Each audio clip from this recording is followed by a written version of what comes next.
Well, I'm back after yesterday's fiasco. I'm still kind of just pondering what the hell's going on. Um, I tried to record James Taylor's Your Smiling Face, which I was there for when it was written. I recorded it and I toured it for 20 years, but playing along with it infringed copyright. I know there's algorithms or some kind of nonsense or some just little weenie sitting in a room with nothing else to do dealing with this stuff. But it was really frustrating to have people suddenly writing going, hey, you've been pulled for copyright infringement. I mean, it happened in like a nanosecond after I posted. So the thing I ended up posting was the video from the end of the song to my meandering discussion that I went through. But I'm going to try it again today, but in a different way. I found on YouTube a performance, a live performance from 1988 with James, where we play it. So I'm going to play along with that, and it's not like the record. It's not exactly the same as the record. All our parts are slightly different. It's a different band, partially from the record. So we'll see what happens. Instead of giving them the finger, I'm giving them this finger today. And I'm just hoping we'll get through all of this in one piece.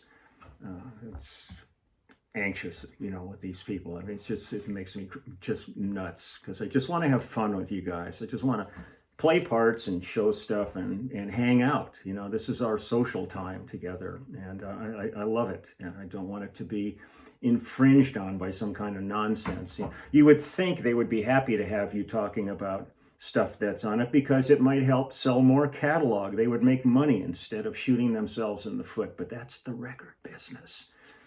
That's why I love it so much. But I digress. Watching the video of this, though, I mean, I was enjoying seeing all the cats again. It's a great band. But one of the guys in the video is Dan Dugmore. Now, Dan played with James for many years, played with Linda Ronstadt. Great guitar player, pedal steel player, you name it. I mean, Dan's a brilliant musician. But I bring up Dan because I've known Dan longer than anybody in the entire music business. Dan and I were in a band called the Brimstones back in 1966. Going into the Wayback Machine here. I graduated high school in 1965, and when I got my diploma, I just said, I am over this. It was an incredibly repressive time. We had grooming guards in school that would keep an eye on you, make sure you were clean and tidy and all.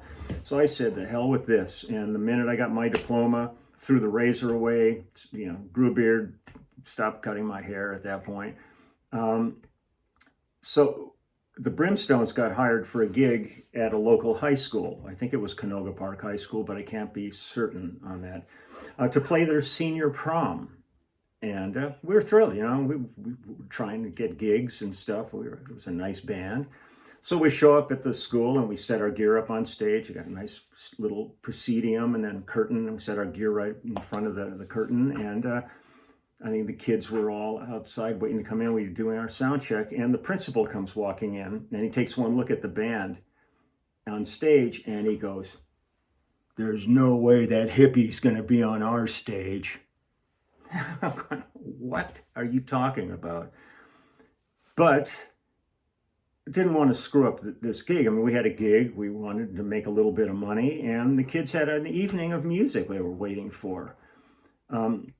So rather than be out there at the front of the stage with the other guys, my cable ran behind the curtain that was behind our gear, and I spent the entire show playing from behind a curtain so I wouldn't taint the stage with my presence and not be seen up there.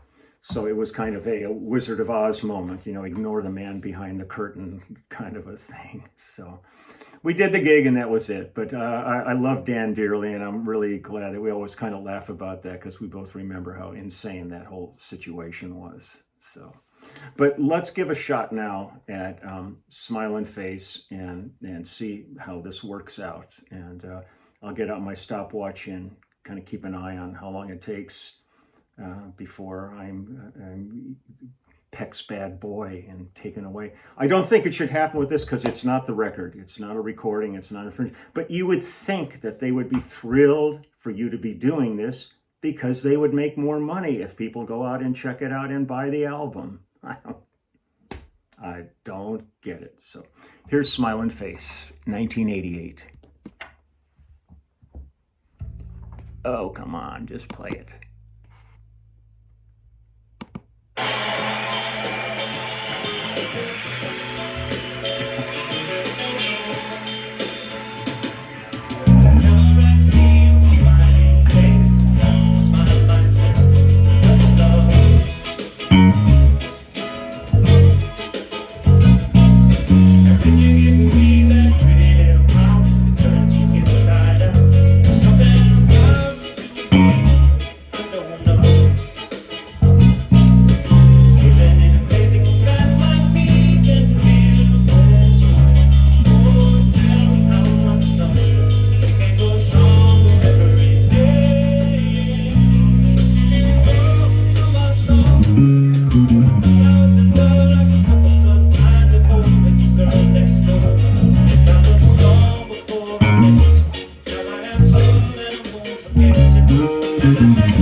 Okay, that was not the neatest. This is actually the third one I've done today. The hard part of these is you tell a story and then you play. And then if something goes wrong while you're playing, you have to record the entire story again too. And each time it's different. This is really exhausting work. The session was a whole lot easier than doing this. But a couple of ones ago, I played it a little bit tighter than that, but you know, I'm through making excuses for myself. You know, just not up to par at this moment. But I'm going to just let everybody go and have hopefully a good weekend. Enjoy yourselves as best you can within the confines of wherever you are. I just heard from my friend Steve Bailey, who's head of the Berkeley bass department, and I'm going to give him a call and we're going to commiserate about things in life and give each other a bunch of crap. And just finished an interview with a guy from Calgary. So lots of little things going on. I have a couple of really interesting, I don't think they're podcasts, but interview things going next week, which I'm really looking forward to. and I'll keep you posted. But I don't know if I'll come on tomorrow. I might just take Sunday and chill, watch some Netflix and play with the dogs and take it from there. So again, man, thank you so much to all of the people that are working so hard every day to try to bring some semblance of normalcy into our lives.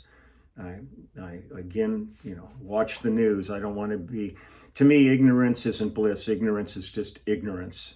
So I try to stay on top of things and be informed about what's going on, and just seeing the sheer numbers of people that are dying and suffering is just totally it's unbelievable. I've never, we've never seen anything like this in our lifetime. There may have been isolated places around the world where something happened, like with Ebola and certain things, but it wasn't on a global scale like this is. So it's just it's a human tragedy, and hopefully, they're working 26 hours a day trying to find a vaccine or some kind of thing to curtail this and slow it down and eventually bring it to a conclusion, much like polio or malaria or any of these diseases like this, that they do find it. But we have to be smart and allow things to run their course, because the minute you go against what's recommended, you're putting yourselves and everybody around you in danger.